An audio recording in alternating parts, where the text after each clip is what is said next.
Universal human welfare association మరో పేరు విశ్వ మానవ సంక్షేమ సంఘం.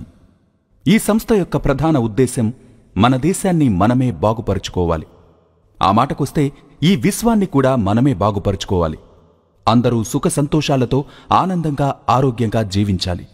ఇది సాధించాలంటే మన దేశం మన సమాజం ఎదుర్కొంటున్న సమస్యలు పరిష్కరిస్తేనే మన దేశం బాగుపడుతుంది. మన ప్రజలు సుఖ సంతోషాలతో జీవిస్తారు. పెరుగుతున్న జనాభా ఈ దేశం ఎదుర్కొంటున్న పెద్ద సమస్య. స్వతంత్రం వచ్చే నాటికి ఈ దేశ జనాభా సుమారుగా 33 కోట్లు. స్వతంత్రం వచ్చిన తర్వాత ఈ 72 సంవత్సరాలలో 33 కోట్ల జనాభా కాస్త 130 కోట్లయింది. ఇంకొక 50 లేక 100 సంవత్సరాల తరువాత ఈ జనాభా ఎంతకు చేరుతుందో ఒక్కసారి ఆలోచించండి. భూమి మీద మానవజాతి పుట్టుక మొదలైన 2 లక్షల సంవత్సరాల లోపు ప్రపంచ జనాభా 100 కోట్లకు చేరుకుంది. గత 200 సంవత్సరాలలో 100 కోట్లు కాస్త 700 కోట్లయింది. ఒకప్పుడు కరువు కాటకాలు, వరదలు లాంటి వాటి వలన, కలరా, మలేరియా లాంటి అంటువ్యాధుల వలన మరియు యుద్ధాల వలన జనాభా సహజంగానే నియంత్రించబడింది. కానీ శాస్త్ర సాంకేతిక మరియు వైద్య రంగంలో వచ్చిన అభివృద్ధి వలన మరణాల రేటు తగ్గింది. కానీ జననాల రేటు అదే రీతిలో పెరిగిపోవడం వలన ప్రతి సంవత్సరం ఈ దేశ జనాభా 1 కోటి పైగా పెరుగుతూ ఉంది. ఒకప్పటి హైదరాబాద్ సిటీ, ఇప్పటి హైదరాబాద్ సిటీ ఒక్కసారి పోల్చండి. ఒకప్పుడు ఎస్ఆర్ నగర్, అమీర్పేట్ కూడా ఖాళీగా ఉండేవి.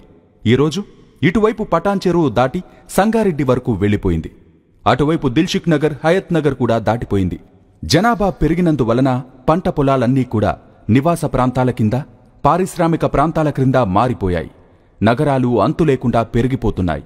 ఈ జనాభా 200 కోట్లై దాటితే అప్పుడు సామాజిక, రాజకీయ, ఆర్థిక మరియు వాతావరణ పరిస్థితులు ఎలా ఉంటాయో ఒక్కసారి ఊహించండి. మనిషి విద్యావంతుడయ్యే కొద్దీ సంస్కారవంతుడవ్వాలి, నాగరికుడవ్వాలి, మానవతావాది అవ్వాలి. కాని అందుకు భిన్నంగా దుర్మార్గంగా తయారవుతున్నారు. తన వలన ఇతరులకు మంచి జరగకపోయినా చెడు మాత్రం జరగకూడదనేది మానవతావాదం. మహాత్మా గాంధీ గారు ఒక మాట చెప్తారు, ఇతరులు నీకు ఏం చేస్తే బాధపడతావో అది నీవు ఇతరులకు చేయవద్దని. కాని ఒక స్త్రీని పశువు కన్నా హీనంగా బలాత్కారాలు చేస్తున్నాడు.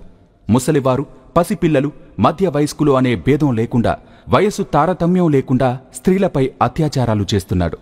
అంతేకాకుండా ఎప్పుడూ వినని కానని విధంగా వివాహమైన స్త్రీ ప్రియుడితో కలిసి భర్తను, పిల్లలను చంపడము, అట్లాగే పురుషులు కూడా ప్రియురాలితో కలిసి భార్యను, పిల్లలను చంపడము చేస్తున్నారు.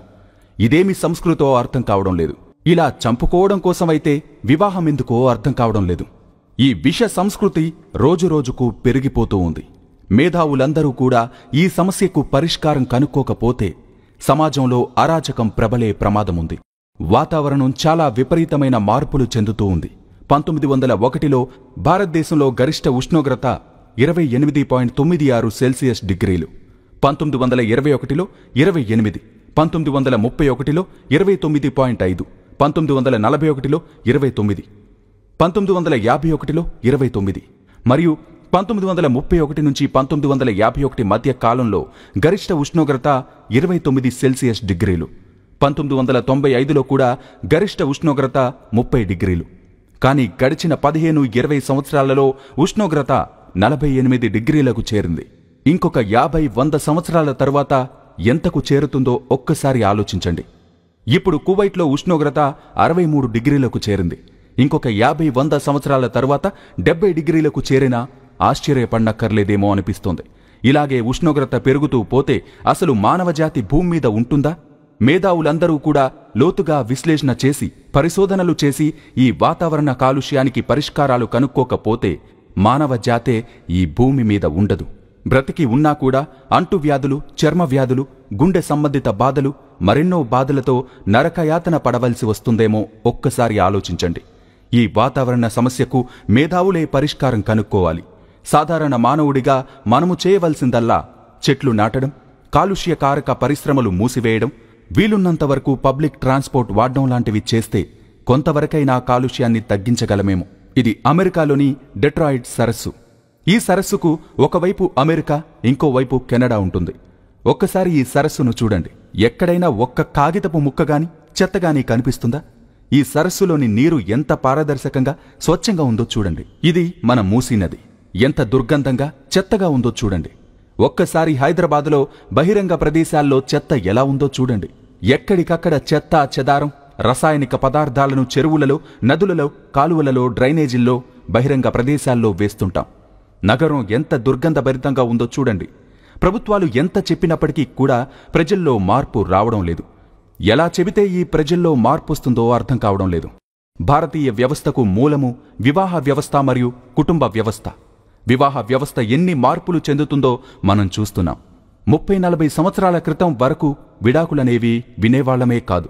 గత 30-40 సంవత్సరాలలో విడాకుల కేసులు విపరీతంగా పెరిగిపోయాయి. భార్యాభర్తల మధ్య అవగాహన లోపం, స్త్రీల యొక్క ఆర్థికాభివృద్ధి, సమానత్వ భావాన్ని విపరీతమైన ధోరణిలో అర్థం చేసుకోవడం, పురుషాహంకారం, సహనం లేకపోవడం లాంటి వాటి వల్ల భార్యాభర్తల మధ్య పొరపచ్చాలు పెరిగిపోయి వివాహ వ్యవస్థ చిన్నాభిన్నమైపోతుంది. దీనివలన భార్యాభర్తలు విడిపోయి ఇబ్బందులు పడడమే కాకుండా పిల్లలు అనాథలైపోతున్నారు. ఇది సమాజానికి మంచిదో చెడ్డదో ఒక్కసారి ఆలోచించాలి. లేకపోతే సమాజం ఇంకా విచ్ఛిన్నమయ్యే పరిస్థితి ఏర్పడుతుంది.